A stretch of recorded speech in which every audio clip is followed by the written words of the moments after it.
Alright guys, second video tonight. No, I did not change my shirt to be stylish. This just happens to be post-shower, and this is the t-shirt that I happen to pull out. So half my t-shirts are running t-shirts, the other half are Mason Drumline. If you're not used to it, then get used to it, because this is what I look like. Really quickly, I want to go over an exercise that I really want to hit hard this year, is the DT beat. DT stands for double triple. So for those of you that don't really know anything about rudimental drumming, which could be the freshmen, but it could be guys that have been around a little bit but don't really have a good strong sense of what we're talking about. Rudimental drumming relies on three basic concepts. First, we got to be able to play flams correctly. Second, we've got to be able to play rolls correctly. And third, we have to be able to play triple strokes and double strokes correctly. Those are the basis of almost all the rudiments. And rudiments taking the next step forward, they're like scales for drummers. It would be unacceptable if a wind player showed up and they didn't know how to play their scales. Likewise, it is unacceptable for a drummer to show up and talk about being a rudimental drummer and not knowing the rudiments. So if we're going to play those rudiments, then we have to get into flams, rolls, and double and triple strokes. And the DT beat exercise is what does that. Another really cool thing about the DT beat is that it is also hidden in disguise a timing exercise. And one of the things that I want to dispense with is the idea that, okay, well, you've got an exercise, it could also be this, or it could also be that. Well, every exercise, you can work on every aspect of your drumming. On any given exercise, you can work on technique, you can work on timing, you can work on consistency, you can work on dynamics, blah, blah, blah, blah, blah, all those things.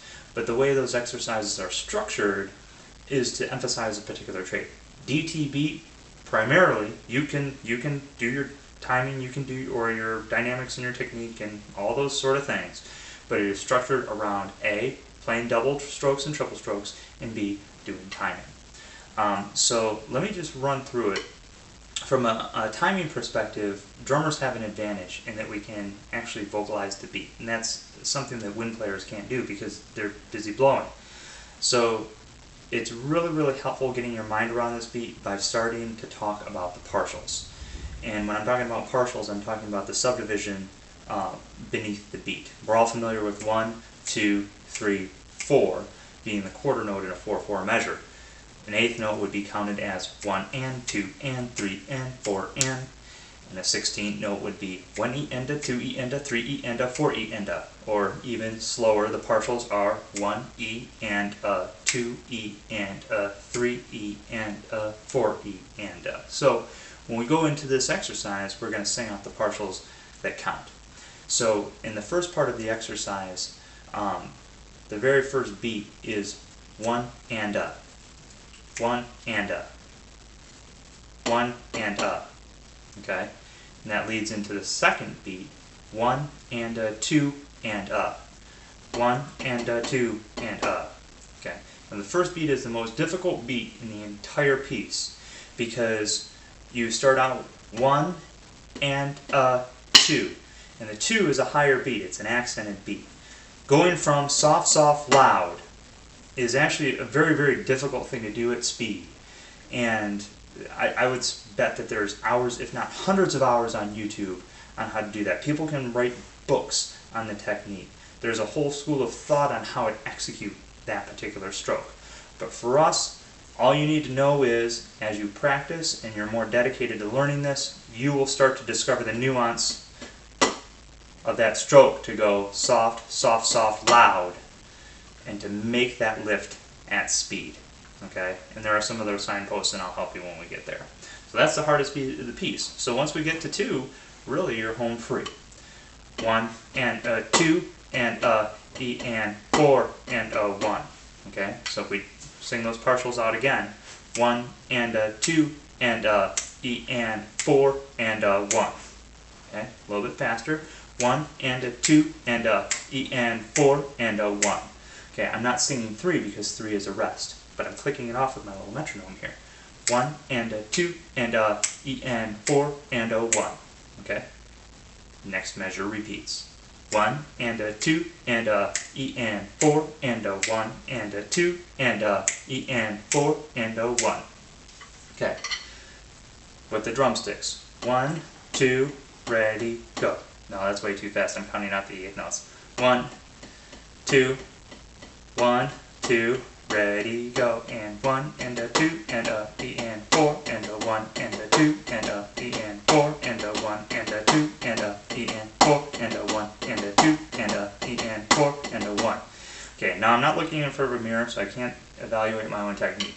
But I played this many, many times, so I would bet dollars to donuts that most of my stroke, as you just saw, is initiated in the hands, played with, or with the wrists, and played with a combination of wrists and fingers, and maybe a little bit of sympathetic vibration moving up my arms, especially on the accented notes. Okay, so I'll let you review that and see that again. But for the purposes of practicing this and really getting your mind around it, start with the wrists. And there is no tempo that's too slow for this exercise while you're learning.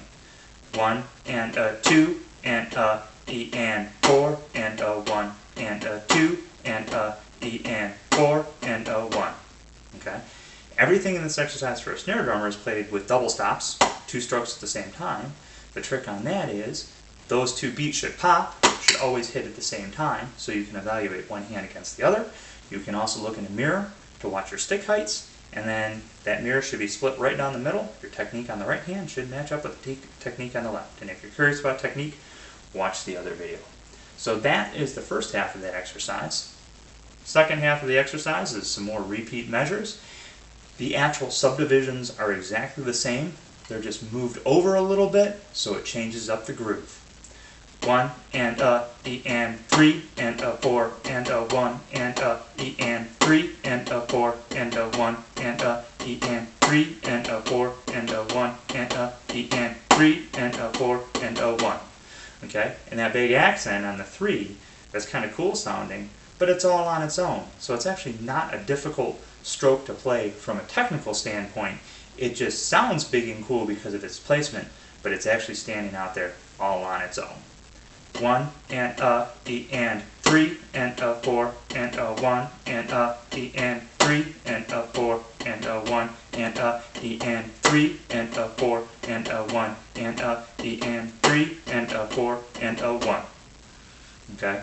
So remember, there is no speed that's too slow to master this exercise because you want to start slow and move faster. Also referring to the technique video that I had done, as you start to speed it up, you'll start to find that your sticks vibrate in sort of a natural way, and it's kind of a crude approximation to say that this exercise will kind of play itself, but as you learn more about how the stick moves in your hand, and about how it responds in the rebound, and the muscles that you have to use on like that microscopic level in your hand to be able to get those doubles and triple strokes out there, the more you'll find that you can utilize a lot of those little tricks and some of the existing momentum to really get this exercise up to speed without creating too much motion.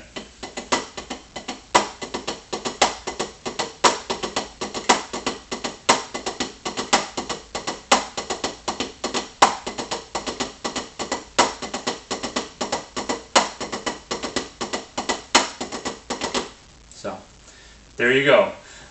If you have any questions, feel free to post it. I'd really like to discuss some of the nuances to make it better, but like I said, start slow, count it out loud. Getting those subdivisions is just as key as getting those heights. Start to get those double strokes and those triple strokes as consistent as possible. Use the wrist initiation, and as you bring up speed, start to search into your stroke to figure out how you can use the rebound and start using really subtle muscle control to make it a little bit easier. So we're going to be hitting that exercise hard. MHS has always had problems executing both double and triple strokes and really bringing it into the next level. This year the talent is there, the skill is there, the commitment is there, so we're not letting up on DTB. If you have any questions, let me know. I'll talk to you later.